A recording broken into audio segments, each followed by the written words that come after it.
న్యాయాధిపతుల గ్రంథము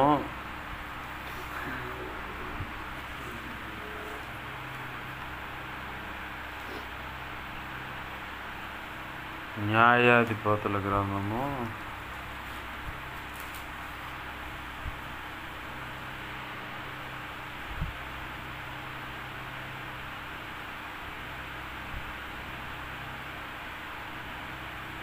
9వ అధ్యాయము 11 న్యాయాధిపతుల గ్రంథము 11వ అధ్యాయము 1వ వచనం.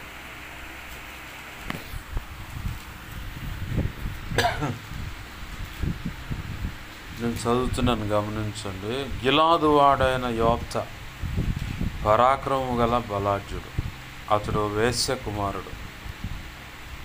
గిలాదు యోప్తాను కనిను. చిన్న మాట ప్రార్థన చేస్తుంది. ప్రేమగల మా కన్న తండ్రి యేసయ్యా, నీకు వందనాలు, కృతజ్ఞతాస్తుతులు. మా కన్న తండ్రి, జీవము కలిగిన మా దేవా, నీకే వందనాలు, వందనాలు, వందనాలు. ప్రభువా, కనికరించండి. కృపచేత అయా నాతో మాతో మీరు మాట్లాడండి. నీ ఆత్మకార్యమును జరిగించమని, నీ మాటల కొరకు ఆశతో ఆసక్తితో ఎదురు చూస్తున్నా నాతో మాతో అందరితో నీవే సూటిగా తేటగా స్పష్టంగా మీరు మాట్లాడు. ఆత్మ ప్రత్యక్షత, లేఖన ప్రత్యక్షతను దయచేయి. ధారాళమైన నీ ఆత్మ నడిపింపు దయచేయి. అడ్డగింపు చూస్తున్న దురాత్మను, చీకటి అంధకార శక్తులు, అటు ప్రభావం ఏదో నేస్తున్నాం మహాప్రధాన శక్తి ద్వారా బంధిస్తున్నాం, లయపరుస్తున్నాం. నా చుట్టూరు మా చుట్టూరు నీ సిలువ రక్తపు కంచెను, రక్షణ కంచెను, అగ్ని కంచెను వేసి నాతో మాతో మీరు ఉండి మాతో మాట్లాడండి అయ్యా. నా చుట్టూరు మా చుట్టూరు దేవా నీవే అగ్ని ప్రాకారం. ఇర్మియా 1వ అధ్యాయం 9, 10, 18, 19 నీ కృప నాకు దయచేయి.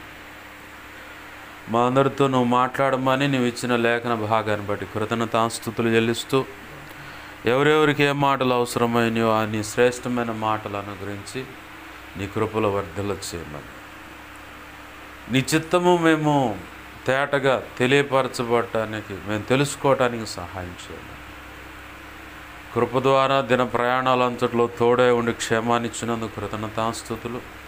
నీ బిడ్డల పనుల్లో, ప్రయాణాల్లో ప్రతి విషయంలో తోడే ఉండి క్షేమాన్ని ఇచ్చి ఈ విధముగా మమ్మల్ని సమకూర్చినందుకు నీకు వందనాలు, కృతజ్ఞతాస్తుతులు చెల్లిస్తూ, నాతో మాతో ప్రభువా నీ చిత్తమైతే కొద్ది నిమిషాలు మాట్లాడమని మాకు సహాయం చేయమని యేసయ్య నామములోనే ప్రార్థించి సమస్తం పొందుకొని కృతజ్ఞతాస్తుతులు చెల్లించి నీ వాక్యాన్ని బట్టి నీ కృతజ్ఞతాస్తుతులు చెల్లించి నేను గొప్ప చేసుకుంటూ ఉపదేశాన్ని నన్ను మమ్మల్ని చేతులకు అప్పచెప్పుకున్నాం మా తండ్రి. Amen, amen, amen. ప్రభునందు సమకూడిన మీ అందరికీ, నా మాటలు వింటున్న ప్రతి ఒక్కరికి ప్రభు అయిన యేసుక్రీస్తు వారి పేరిట నా హృదయపూర్వకమైన వందనాలు. అందరికీ వందనాలు. చదువుకున్న లేఖన భాగంలో పుస్తకాన్ని పరిచయం చూసుకుంటే న్యాయాధిపతులు, ఈ గ్రంథంలో ఇద్దరు గురించి ఆ మాట రాయబడింది. ఏ మాట? పరాక్రమము గల బలాఢ్యుడా. ఇంకొక వ్యక్తి ఎవరు చెప్పగలుగుతారు మీరు? పరాక్రమము గల బలాఢ్యుడా అని చెప్పని అందరూ ఒక వ్యక్తి గురించే చెబుతారు. ఆ ఒక్క వ్యక్తి ఎవరు? గిద్యోను.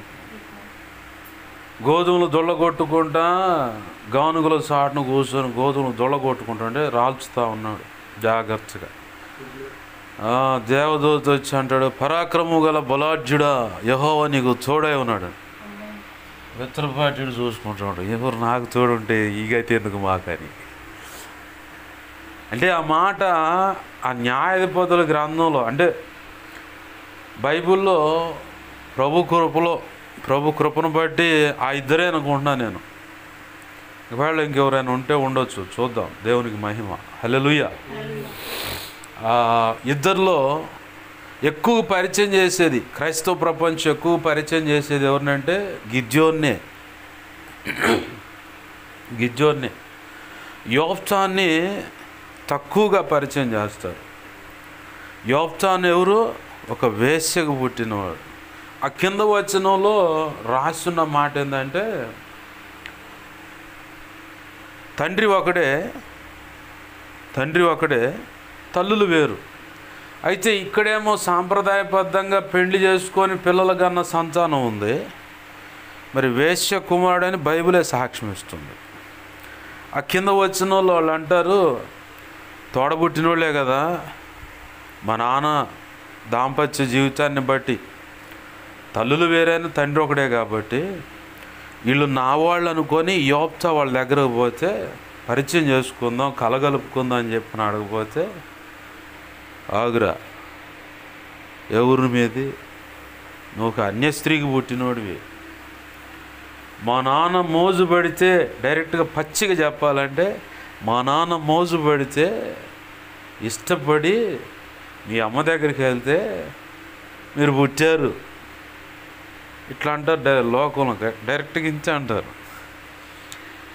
ఇండైరెక్ట్గా ఏమంటున్నారంటే, నువ్వు ఒక అన్య స్త్రీకి పుట్టిన వాడిరా, నీకు మాకు పాలు పంపులేడా, తండ్రి ఒకడైనంత మాత్రం చేర్చుకొని అందలానికి ఎక్కించి గజమాలలేసి శాల్వాలు కప్పి మా మా మా మా ఊళ్ళు అని చెప్తామేంది, ఆగాగు పక్కకు పో అని చెప్పాను అన్న. కారణం ఏంది? సాంప్రదాయబద్ధంగా వివాహం జరగలేదు కాబట్టి. ఆమె వేశ్యని తెలిసి కూడా ఈ మంచోడు పోయి అక్కడ సంసారం చేయటం వల్ల వీళ్ళు పుట్టారు కాబట్టి యోప్తాని మాత్రమే పరిచయం చేస్తూ ఉన్నాడు దేవుడు అక్కడ. అయితే యోప్తాలో ఇంకొక శ్రేష్టమైన గుణం ఉంది. ఎందుకంటే ఏం గుణం అంటే, తల్లిగానే ఆ తండ్రి విషయంలో తొందరపడి ఆ పొరపాటు చేసినా, సంతానం కలిగినా, ఈ నీచమైన అవమానకరమైన పరిస్థితి నా బ్రతుకులో కనపడకూడదు. ఈ నీచమైన అవమానకరమైన పరిస్థితి నా బ్రతుకులో కనబడకూడదంటే నేను ఒక తీర్మానం చేసుకోవాలి. ఒక శ్రేష్టమైన మెట్టు నేను కోరుకుంటున్నాను కాబట్టి దానికి తగ్గట్టుగా భక్తి సాధన నేను చేయాలి అని చెప్పి నడుం బిగించాడు కాబట్టి, భక్తి సాధన చేశాడు కాబట్టి ప్రభువు ఇజ్రాయేలీలకు రక్షణకర్తగా, రక్షించేవాడిగా, ఆపద నుంచి తప్పించేవాడిగా, న్యాయాధిపతిగా, వాళ్ళని పరిపాలించే ఒక నాయకుడిగా దేవుడు ఎంచుకున్నాడు. ఆమేన్, హల్లెలూయా. వాస్తవానికి యోప్తా యొక్క జీవితాన్ని గమనిస్తే ఒక వేశ్య కుమారుడు, అంటే వేశ్య కుమారుడిని ఎవరైనా విలువిస్తారా? ఇంట్లో పుట్టిన తోడబుట్టిన వాళ్ళే విలువీయరు, కుటుంబ సభ్యులు విలువీయరు. సమాజంలో పోతే ఆ దౌర్భాగ్యరాలు పిల్లల రైలు ఆ చెడిపోయింది, ఈడ దాపరిచ్చింది, దీని పుణ్యం అంటే ఎన్నో జీవితాలు నాశనమైనాయి.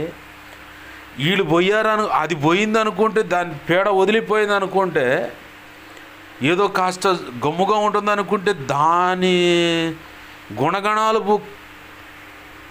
కలబుచ్చుకొని ఇదిగో కొత్తగా వీళ్ళు దాపరిచ్చారు. మళ్ళీ సావునన్నా చావట్లేదు, ఆ సావు కూడా వీళ్ళకి రావట్లేదు, నాశనం కావట్లేదు, మట్టి కొట్టుకొని పోతారు, అట్ట ఇట్ట అని చెప్పని మాట్లాడరా, గజమాలు వేస్తారు వాళ్ళకి, ఏమేయరు, నీచంగా మాట్లాడుతుంది సమాజం.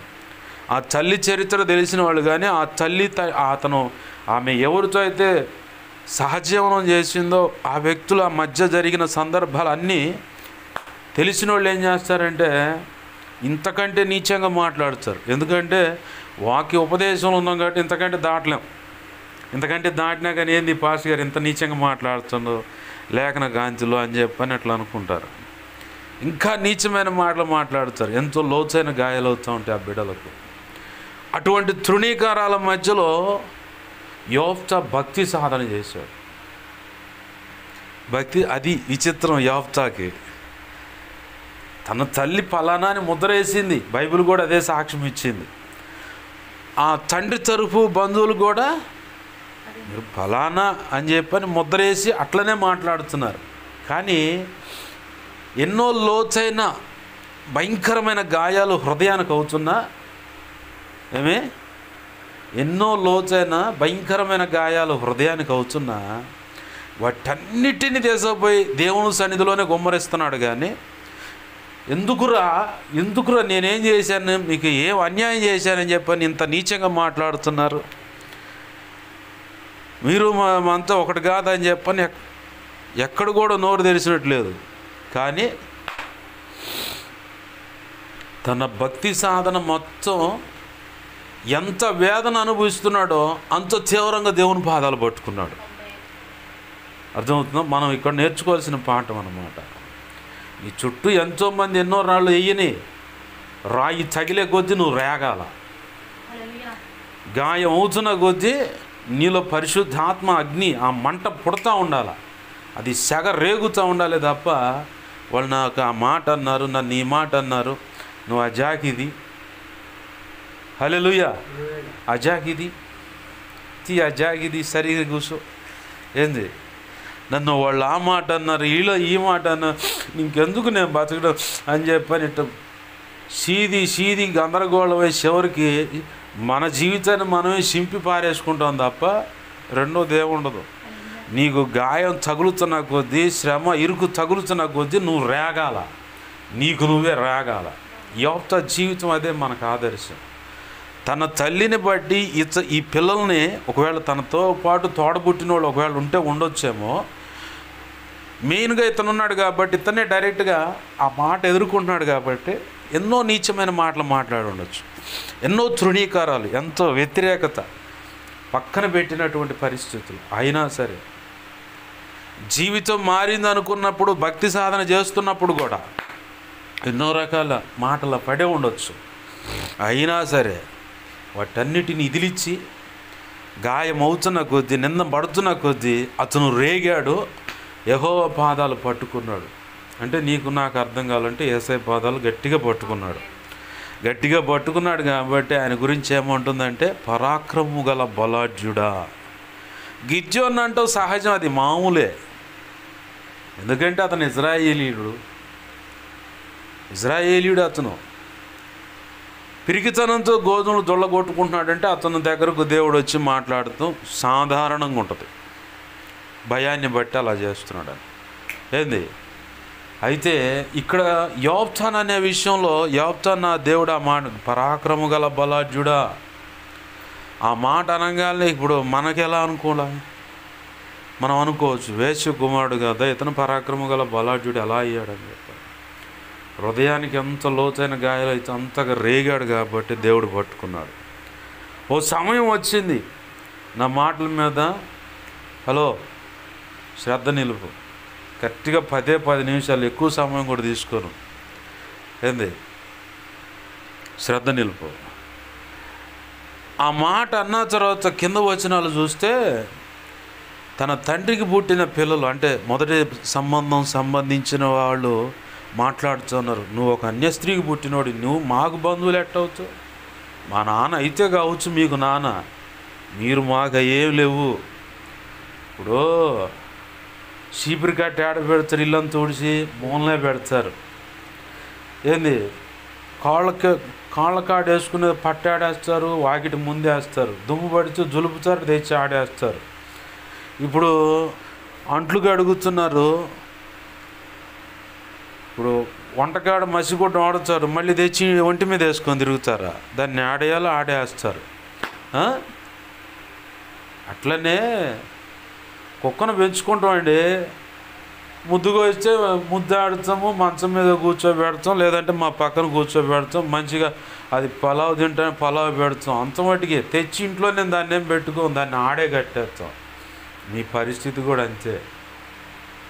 అంతకంటే ఎక్కువ కళ్ళగనమాకండి, ఏంది అర్థమవుతుందా? అంతకంటే ఎక్కువ కళ్ళగనమాకండి. మీరు అక్కడే ఉండాలి, మేము ఇక్కడే ఉండాలా, మేము మా తండ్రి పిల్లలు, మేము అని చెప్పని గర్వం, ఆ గర్వపు మాటల చేత ఈ యోబ్తాన్ని తృణీకరిస్తూ ఉన్నారు. అయితే దేవుడు ఏం చేశాడు తెలుసా? ఈ తృణీకరింపబడిన ఈ వ్యక్తినే వాళ్ళకి ఏలికగా మార్చాడు. ఆమేన్, హల్లెలూయా. ఈరోజు ఒకవేళ యోబ్తాలాగా అనేక రకాల తృణీకారాల్లో కదిలిపోతూ ఉన్నావా, నడిచిపోతూ ఉన్నావా? అనేక రకాల ఇరుకు ఇబ్బందులతో అనేకుల చేత వేధించబడుతున్నావా? అయితే ప్రభు అంటున్న మాట ఏంటంటే, యోబ్తాని ఎవరైతే తన స్వజనులు తృణీకరించారో ఒక రోజు వచ్చింది యోబ్తాకి. ఆమేన్, హల్లెలూయా. ఆ ఒక్కరోజు ఏమైందో తెలుసా? బర్ర ఎవరైతే తృణీకరించారో వాళ్ళే వచ్చారు. అయ్యా యోబ్తా గారు,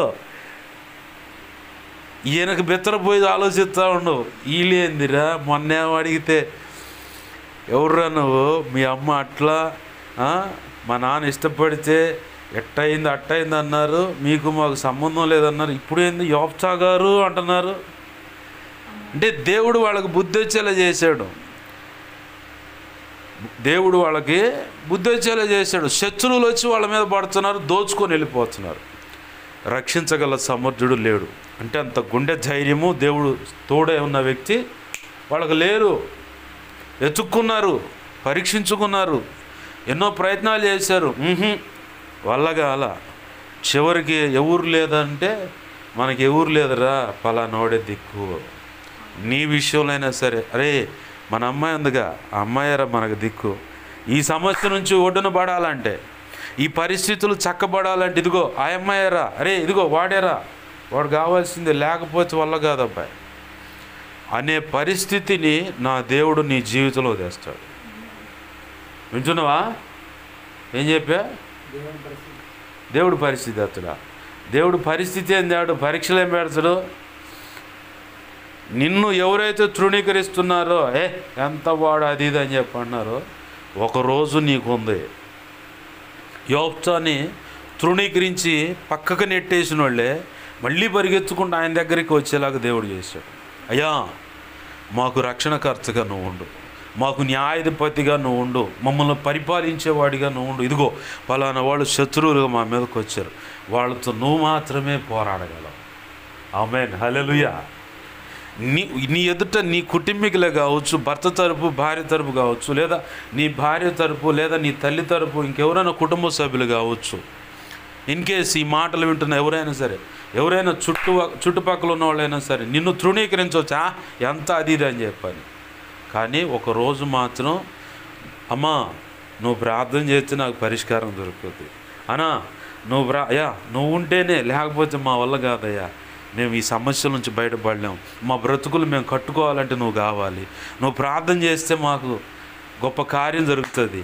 అయ్యా అమ్మా నువ్వు నిలబడు, మాకు ముందుగా నువ్వు ఏ చెబితే అది వింటాం మేము. ఏంటది? నువ్వు ఏ చెబితే అది వింటాం. తెలంగాణలో అన్నట్టుగా కాల్మొక్తా బాంచన్, నువ్వే మాకు దిక్కు అన్నట్లుగా నిన్ను ముందు పెట్టుకొని వాళ్ళు వెనకాల నడిచేలాగా నా ప్రభు చేయగల సమర్థుడు. ఆ రోజులు ఇప్పుడు ముందుకు వచ్చాయి. ఆమేన్, హల్లెలూయా. ఒకవేళ ఈ మాటలు వింటున్న సమయానికి గత కాలంలో ఎన్నో ఇట్లని అనేక రకాల తృణీకారాలు, నీచమైన మాటలు ఎదుర్కొని ఉండవచ్చు. పనికాడ కావచ్చు, ఇంటికాడ కావచ్చు, సమాజంలో కావచ్చు, సంఘంలో కావచ్చు, ఎక్సెట్రా ఎక్సెట్రా ఎక్సెట్రా, ఇంకెక్కడైనా సరే. అయితే నీకు శుభవార్త ఏంటంటే, ఎవరైతే తృణీకరించారో వాళ్ళకు నువ్వు ముందు నాయకుడు అయ్యావు, నాయకురాలు అయ్యావు. ఆమేన్, హల్లెలూయా. ఎంత గొప్ప ఆధిక్యతో చూడు. ఫస్ట్ ప్రారంభంలో ఏమన్నారు వాళ్ళు? వేశ్య. బైబిల్ సాక్ష్యం ఇచ్చింది వేశ్య కుమారుడివి. తర్వాత బంధువులు ఏమన్నారు? అయ్యా అరే అన్న ఆపురా, అన్నలేదు ఏం లేదు. ఎవర్రా? మీ అమ్మ అన్య స్త్రీ, మా నానేదో మోజు పెడితే ఇట్లా ఇచ్చారు మీరు అంతే అని అన్నారుగా. ఇప్పుడు ఒకరు ఇరుకు రాగానే దేవుడే చేశాడు ఆ పరిస్థితి. తన బిడ్డలను గణపరచడానికి దేవుడు ఏ కార్యక్రమానికైనా నడుము బిగిస్తాడు, దేనికైనా పునాది వేస్తాడు. ఖచ్చితంగా ఆ పునాది కూడా ఆయన నామ ఘనతకు వచ్చేలాగా, ఆయన నామానికి ఘనత తెచ్చేలాగా, ఆయన అనుకున్న పని జరిగేలాగా ఖచ్చితంగా పునాది అని ఏదైనా పని ప్రారంభించని, ఏదన్నా కానీ నిన్ను వాడుకొని, వింటున్నావా, నిన్ను వాడుకొని గొప్ప కార్యాలు జరిగించుకోవడానికి ప్రభు ప్రత్యేకంగా కోరుకున్నాడు. దిగులు పడాల్సిన పని లేదు, భయపడాల్సిన పని లేదు. యోబ్తాని తృణీకరించారు వాళ్ళు, కానీ యోబ్తాయే దిక్కయ్యాడు వాళ్ళని రక్షించటానికి. యోబ్తా తీర్మానం చేసుకున్నాడు కదా, పాస్టర్ గారు నన్ను మరి ఇంకొంచెం అవతల జరగాల్సిన పని లేదు, మనకి ఇంతవాటికే ప్రభు సబ్జెక్ట్ కావాలనుకున్నాడు, అంతలో నుంచే మాట్లాడుతూ ఉన్నాడు. యోబ్చాన్ని ఎవరైతే తృణీకరించారో, నిన్నైనా ఇంకెవరినైనా సరే ఈ మాటలు ఒకవేళ తర్వాత వినేవాళ్ళైనా ఎవరినైనా తృణీకరించి ఉంటే ప్రభు మాట్లాడుతున్న మాట ఏంటంటే, ఎవరైతే నిన్ను తృణీకరించారో, ఎవరైతే కాదులేని పక్కన పెట్టారో వాళ్ళకట అమ్మోనీయులు ఇజ్రాయేలుతో యుద్ధము చేసినందున గిలాదు పెద్దలు టోబు దేశం నుండి, అంటే తన స్వదేశంలో ఉన్న యోబ్చా పక్క దేశానికి వెళ్ళిపోయాడు. ఇక్కడున్నా కానీ ఇంకా నీచమైన మాటలు మాట్లాడుతూ ఉంటారు, విలువ తక్కువ ఎందుకని చెప్పి. అయితే యోబ్చా దగ్గరికే ఈ గిలాదు పెద్దలందరూ పోయారు. పోయి అయ్యా 6వ వచనం అంటారు, యోబ్చాను రప్పించుటకు పోయి నీవు వచ్చి మాకు అధిపతి ఉండము, అప్పుడు మనము అమోనీయులతో యుద్ధము చేయదామని యోబ్చాతో చెప్పారు. అందుకు యోబ్చా, మీరు నా యందు పగబట్టి నా తండ్రి ఇంటి నుండి నన్ను తోలివేసి తిరే, అంటే వీళ్ళే కొంత మానసికమైన మాటల చేత తోలేశారు. మళ్ళీ ఇప్పుడు అంటారు, ఇప్పుడు మీకు కలిగిన శ్రమలో మీరు నా యొద్దకు రానేలా అని గిలాదు పెద్దలతో చెప్పాను. 8, అప్పుడు గిలాదు పెద్దలు, అందుచేత మేము నీ యొద్దకు మళ్ళీ వచ్చి తిమి, నీవు మాతో కూడా వచ్చి అమ్మోనీయులతో యుద్ధము చేసిన యెడల గిలాదు నివాసులమైన మా అందరి మీద నీవు అధికారిగా ఉందని యోబ్చాతో అనిరి. ఆమేన్, హల్లెలూయా. తృణీకరించబడిన ఎవరైనా నిన్ను వెలివేసినట్లుగా ఏదన్నా మాట అని ఉంటే ఖచ్చితంగా నా ప్రభు అంటున్నాడు, నీకు మంచి రోజులు వచ్చినాయి, నిన్ను ఎత్తుక్కుంటూ వచ్చారు నీ వాళ్ళు, ఖచ్చితంగా నా ప్రభు చేస్తాడు. ఇప్పుడు యోబ్చా జీవితమే మనకు నిలువెత్తు నిదర్శనం అన్నమాట. అర్థమవుతుందా? యోబ్చాను తృణీకరించిన వాళ్ళు ఏం చేశారు? పొరుగున వచ్చారు. ఎందుకు? ఒక శ్రమ వచ్చింది, వాళ్ళు ఎదుర్కోలేనటువంటి శ్రమ. ఈ తోడబుట్టిన వాళ్ళు కావచ్చు, ఏంది మీ అత్తమామలు వాళ్ళు కావచ్చు, వాళ్ళ బంధువులు కావచ్చు, లేదంటే నాన్న తరపు వాళ్ళే కావచ్చు. ఒకవేళ ఈ మాటలు వింటున్న దాన్ని బట్టి ఒకవేళ తండ్రి ఒకళ్ళై తల్లులు వేరుగా ఉండి ఆ సంతానం సంబంధించిన వాళ్ళు ఎవరైనా ఇప్పుడు కానీ తర్వాత ఆయన వినే మాట అయితే వాళ్ళతో కూడా దేవుడు మాట్లాడుతున్న మాట, మంచి రోజులు వచ్చాయి. ఆమేన్, హల్లెలూయా. నిన్ను ఎత్తుక్కుంటూ వస్తారు వాళ్ళు. నువ్వు ప్రార్థన చేస్తేనే, నువ్వు సపోర్టుగా నిలబడితేనే వాళ్ళ జీవితాలు కట్టబడతాయి, వాళ్ళ కుటుంబాలు దీవెనకరంగా ఉంటాయి, వాళ్ళ సమస్యల నుంచి పరిష్కరించబడతారు. నీవంటూ ఏందో గుర్తింపు కలిగే ఒక రోజు వచ్చింది ఇప్పుడు. ఆమేన్, హల్లెలూయా. ప్రభు బ్రతికున్నంతకాలం వాళ్ళకి అర్థం కాల. ప్రభు ఎప్పుడైతే పునరుద్ధానుడై తిరిగి లేచాడో అప్పుడు యేసయ్య తోడబుట్టిన వాళ్ళకి, వాళ్ళ నాయన సంబంధించిన బంధువులు ఉన్నారే వాళ్ళ మొత్తానికి యేసయ్య గురించి తెలిసింది. అంటే పాస్టర్ గారు నేను పోయిన తర్వాత ఇదంతా జరుగుద్దంటే ఆయనకు అప్పుడు తెలిసింది. ఇప్పుడు ఏం చేస్తాడు తెలుసా? యేసయ్య నీ యొక్క విలువేంటో వాళ్ళకి తెలిసేలా చేస్తాడు. మనం అనుకుంటాం మా వాళ్ళే మమ్మల్ని పడుచుకోవట్లేదు పాస్టర్ గారు, ఏం జావో, ఏం వాళ్ళ కాడు, ఏం పత్తి కట్టు, మా బతుకులకి ఇంచేయాలి అనుకుంటాం మనం. అయితే కొంత తృణీకారం వల్ల పశ్చాత్తాపమును, లోతైన పశ్చాత్తాపం ఉంది, లోతైన పశ్చాత్తాపం ఉంది.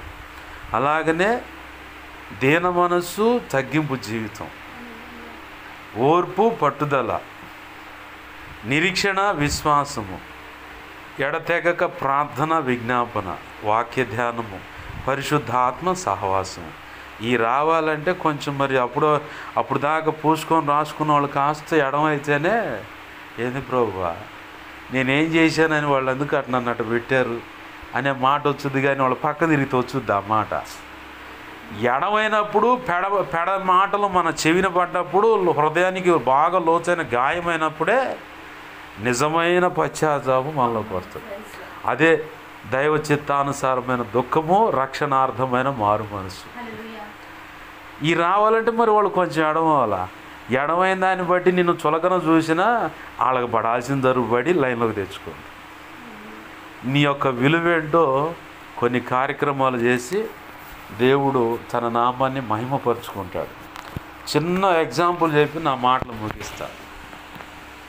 ఈ మాట చాలా విలువైంది, విను. నోతక్కిలో మా మేనత్తని ఇచ్చారు. వాళ్ళ ఇంటి పక్కనే ఖాళీ స్థలం.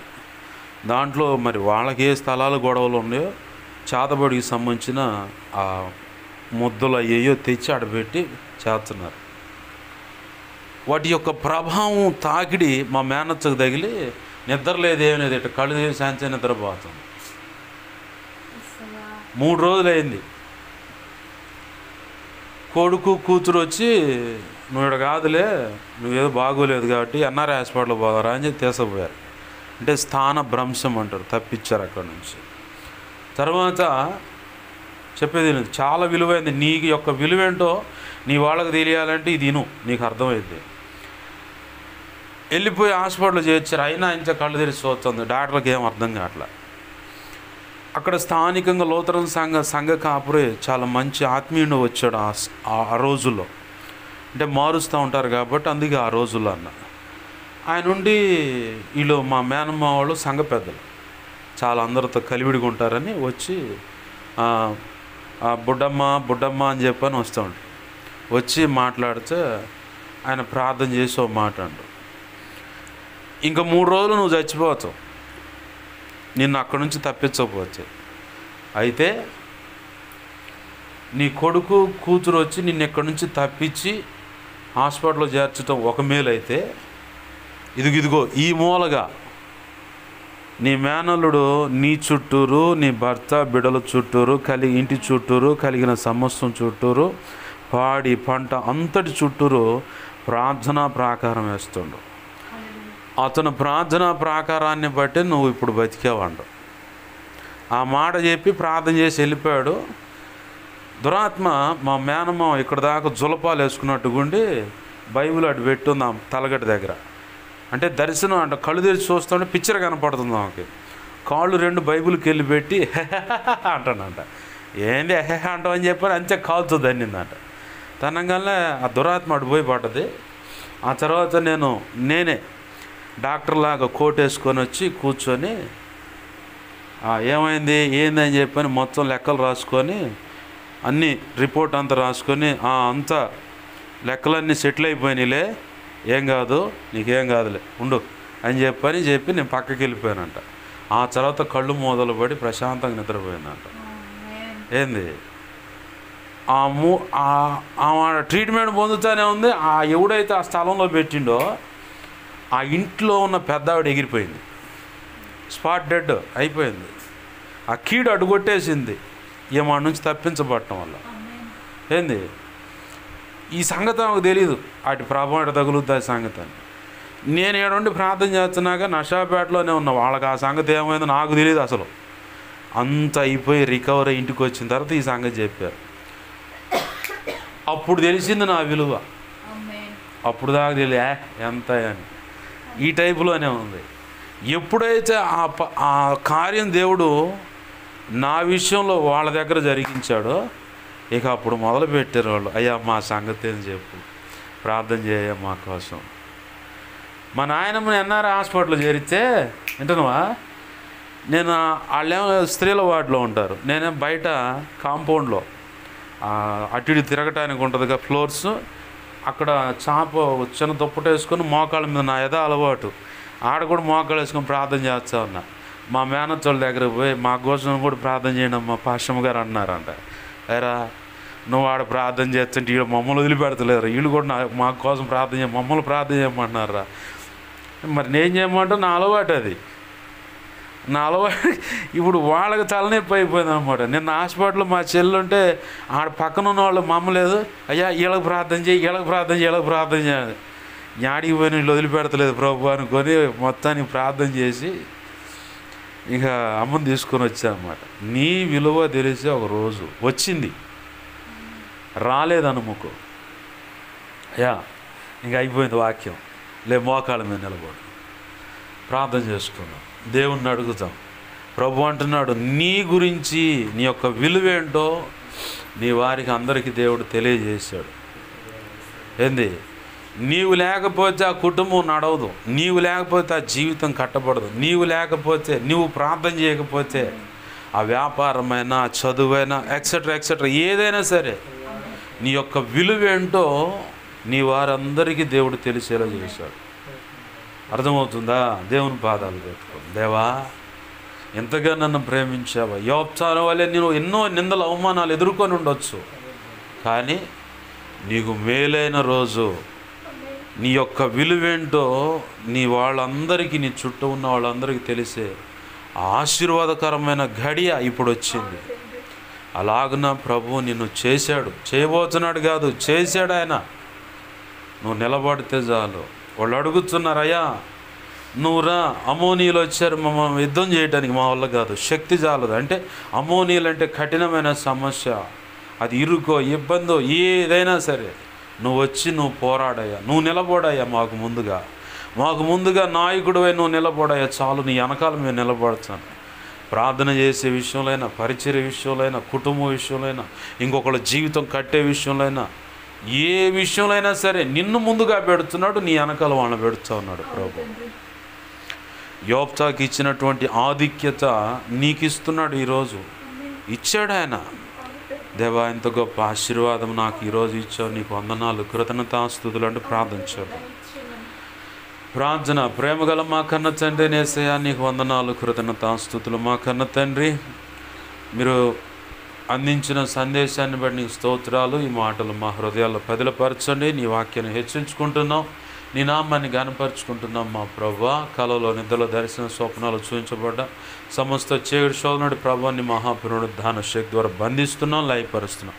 బంధించి లయపరిచిన కృతజ్ఞతాస్తుతులయ్యా. నాకు, మాకు, మా మీద ఇంకెవరికైనా కలలో, నిద్రలో, దర్శన, స్వప్నాలు చూపించబడ్డ సమస్త మంచి కళ్ళు, మంచి దర్శనం, మంచి స్వప్నం, నిద్రలో చూసిన సమస్త మంచి యేసు నామములోని మహాపునరుద్ధాన శక్తి ద్వారా త్వరపెట్ట జరిగేలా చేసి నెరవేర్చుతాను. యేసు నామం త్వరపెట్ట జరిగేలా చేసి నెరవేర్చిన కృతజ్ఞతాస్తుతులు మా ప్రభువా.